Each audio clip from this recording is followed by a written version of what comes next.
Вечера во ексклузив имаме интересни гости кои не доаѓаат од Битола, тоа се дечките од комичното шоу Празни муабети. Зошто не се реални муабети? Оти не сме реални и ние. Малку сме фантастични. Цела ситуација во државата и надвор од неа мислам дека е надреална, така што и муабетите мора да бидат празни. Веројатно и сите муабети се такви. Кристијан, што е за тебе празен муабет? За мене празен муабет е кога, не знам, зборуваш нешто, а нема смисла. А вашето и безсмисла?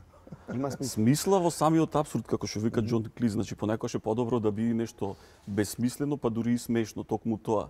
Целава наша ситуација комична и од тука се роди идејата за ова комично шоу, кое што е поделено на 6 рубрики. Добро. И засебно сите се расцепкани, сите си имаат име. Бојан може би кажал нешто повеќе за тоа. Мислам дека многу од светските хитови и светските спотови, песни и така натаму заслужуваат пародија. Нашите најповеќе заслужуваат пародија, меѓутоа светските достигнале некое име и мислам дека најдобро е. Јас имам таа чест да ја бидам пародијата на Џастин Бибер. Многу се скинав од смеење, а ме интересира кај е најде гардеробата. Тоа ми беше хит. Па добро, кажавме дека ние сме сепак театар кој што е 7 година веќе работи во Битола. Прва година со овакви поголеми проекти и сме собирале доста години, мислам, сценографија, костюмографија и така натаму и нормално дека имаме позадина. Имате спремено, како рековте, 12 серијал од 12 емисии готови, така? 12 епизоди, да. 12 епизоди.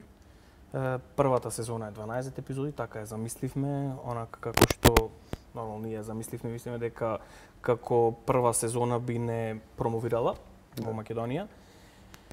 Не знаеме како ќе се одвива понатаму, ако има втора, трета и четврта, ние се надеваме нормално дека ќе живее. Да, и пета и шеста се надеваме дека ќе живее празни муабети.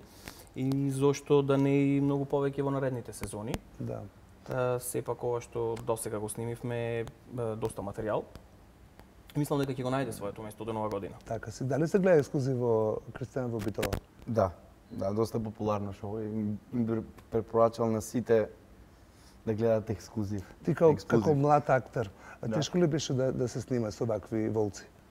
Да, па јас со нив се знам подолго време. Јас со нив почнав, после тоа заминав на факултет и баш ми е драго кога ќе се вратам и кога ќе се работи нешто, зашто стварно се работи со нив. Не е за фраканција. И баш ми е драго. Како изгледа еден сет, накратко? Како изгледа еден сет, со оглед на тоа што ние го работиме. Значи, претходно има 2 или 3 проби за скечот или за, без разлика, песната за она што треба да се снима. Прво мора да откачиме тотално.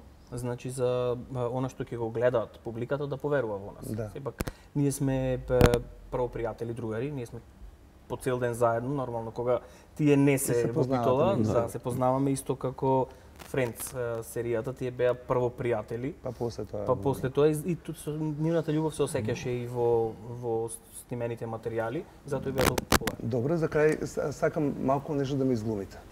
Мислам дека има интересни парчиња кои што ќе бидат интересни, секој ќе сега, да. во моментов. Ајде нешто да раскажувачам. Па тој си го имал на неговото Што правите? И потоа почнува скечот. Добро. Значи од прилика тоа е тоа. Па јас се појавувам во многу, значи немам некоја Кратко испеми од Џастин Бибер, на што пред го слушавме ај ти. А ти комотно си се шмори, козо рече дека јас ти сум втори. И да не отпиваме понатаму. Океј. Ова е ексклузив, а вие сте Фаци, нели? Фаци. Добро.